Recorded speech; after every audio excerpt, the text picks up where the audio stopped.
Hello, colorful creators! Today's story is The Cool Bean, written by Jory John and illustrated by Pete Oswald. I want to take a quick moment to remind you to stick around after our story to create your very own cool beans. Watch out! Here come the cool beans. The cool beans. Oh yeah, check out how they move. Look at the way they swagger. Notice their sunglasses. Yow!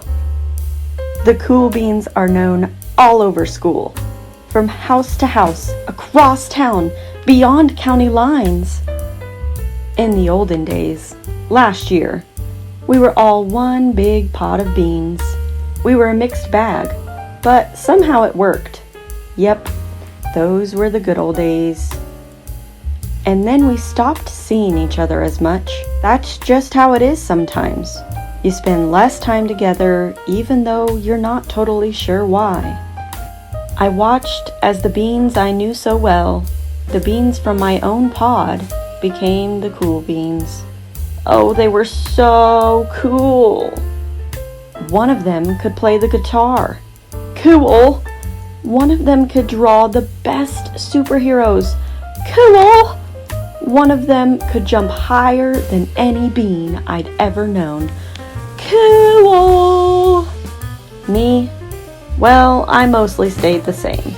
Sure, I made some small changes. I wore sunglasses. Too big. I slicked my hair back. Too slick. I strutted around. Ow! I swaggered. Oof. I was still picked last for everything. My clothes never seemed to fit. I snorted when I laughed. Honk! I walked into stuff. Boom! I was an uncool bean, for sure. I started thinking of myself as just a common bean with no special skills.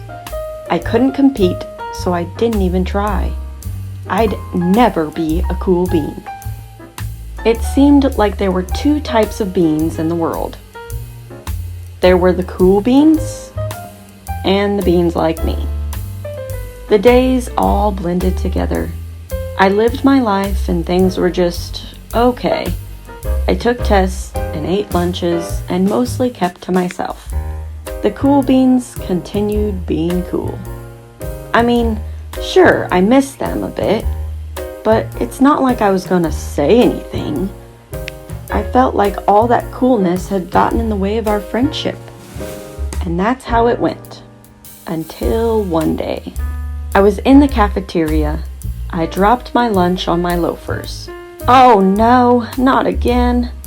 But then, something sort of miraculous happened.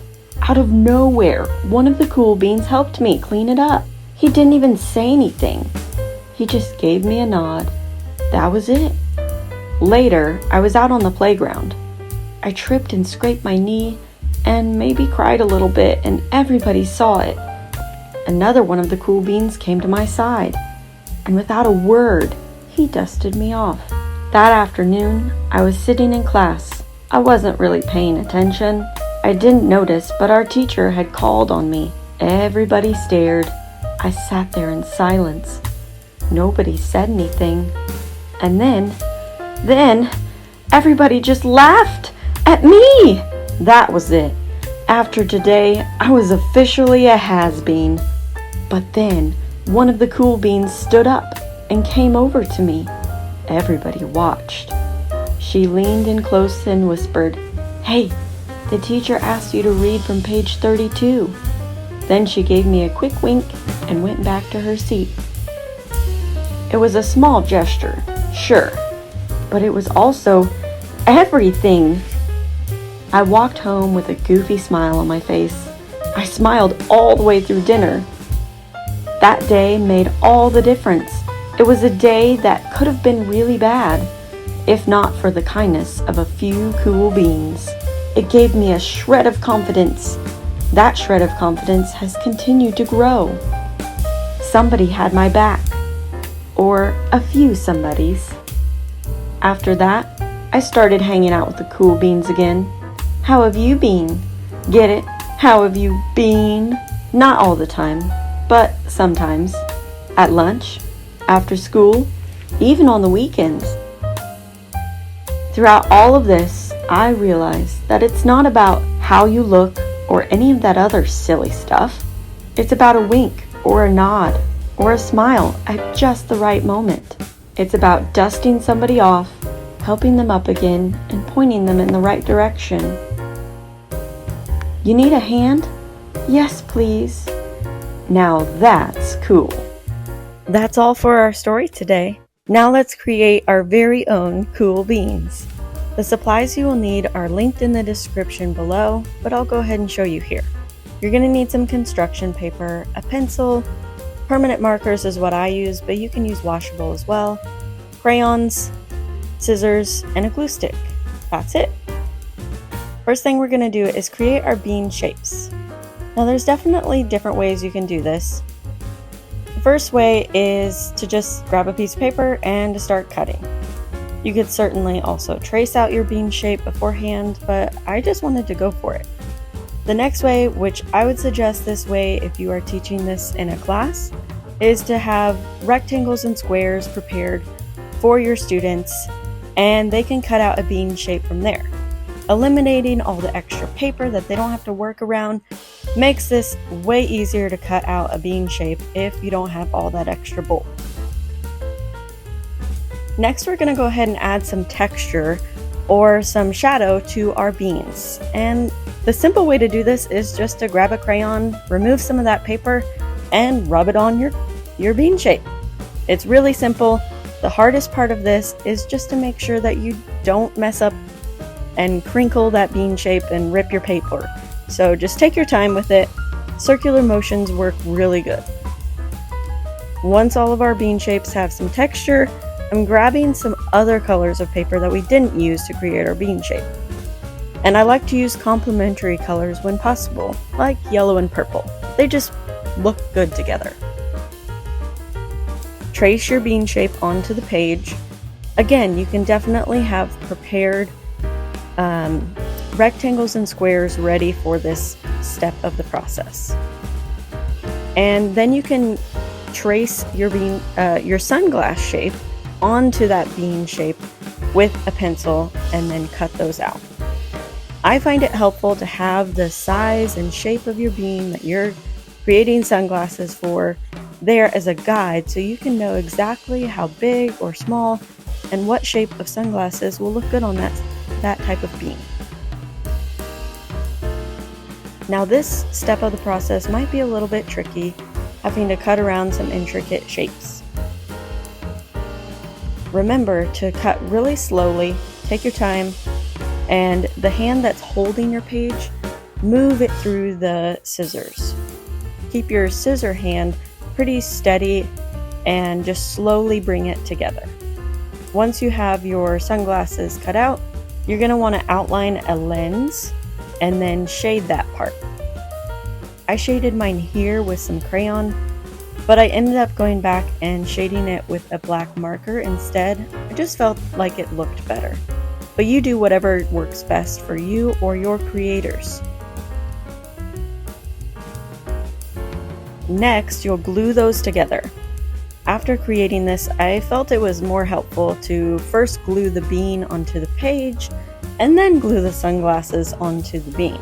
But they both achieve the same result in the end.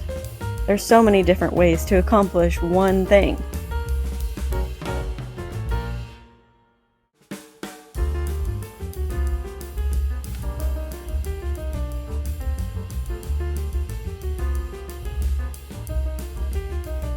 Grab a fine-tipped permanent marker and give your bean some cute little characteristics. It needs some arms, some legs, and maybe a hairdo.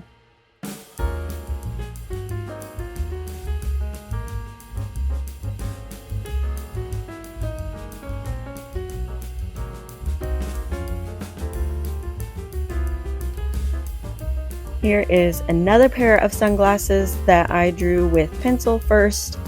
Now I'm cutting them out.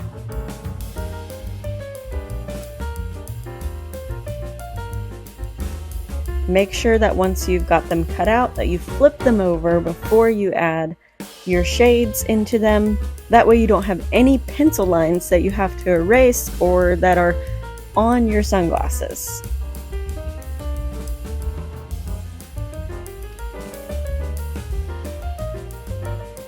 I had a lot of fun creating all these different shapes of sunglasses for these beans. The possibilities really were endless. I felt like I was just getting started by the time I was done, and I probably would have made more. I was having so much fun creating these little characters, and they were so simple.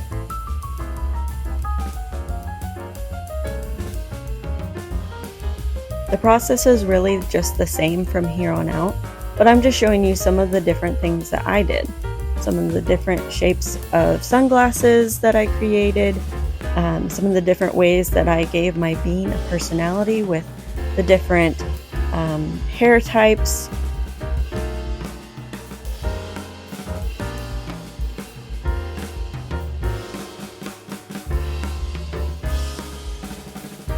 Don't be afraid to experiment and try something new.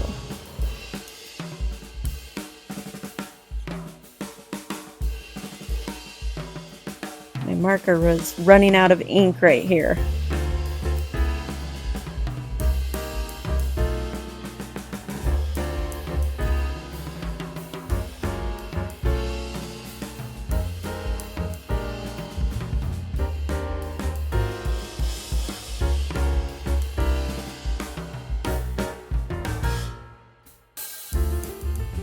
Gonna create a little waving hand for this bean.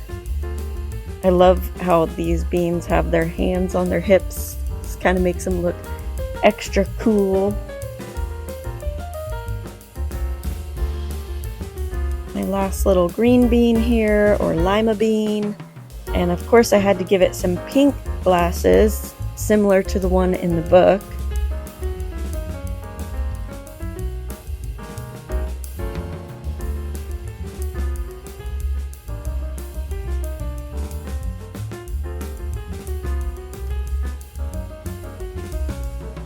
We'll create a side ponytail here with some bangs.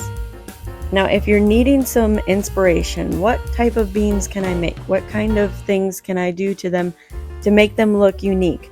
Go back through and look at the pages of the book. If you have it, that's especially awesome. The front cover and the back cover hold some really great inspiration, which is where I got the inspiration for these beans. But also all throughout the pages of this story that we read earlier holds so much inspiration. There you go. Your very own page full of cool beans. You can add a cute little sign too that says "Kind is cool." A great reminder of what it is to be cool. Thanks for creating with us today. It has been a pleasure to create with you. Like and subscribe for more books to life.